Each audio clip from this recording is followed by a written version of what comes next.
How to log in Amazon Prime on mobile. Hi everyone, welcome back to our channel. In today's video I'll guide you on how you can log in Amazon Prime on mobile, so make sure to watch the video till the very end.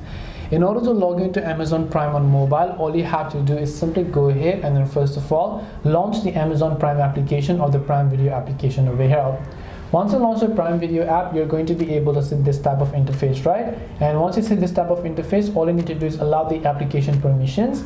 Now, by the way, if you don't have an Amazon account, you can tap create new Amazon account button here, or if you forgot your password, you can tap on the forgot password option there as well. But if you want to go ahead and then sign into your existing account, you can simply go ahead and then basically make sure to enter the email address of your Amazon Prime account in this case. So let me also go ahead and then do that. Once you enter the email address, you want to go ahead and then simply make sure to enter your password.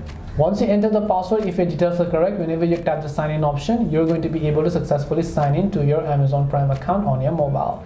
This way you can go ahead and sign into your Amazon Prime account on mobile. Hope this video was very helpful to you guys, and if it did help you, make sure to leave a like and subscribe to our channel. If you have got any questions, feel free to leave them down. Thank you very much for watching till the end, and see you soon in the next video.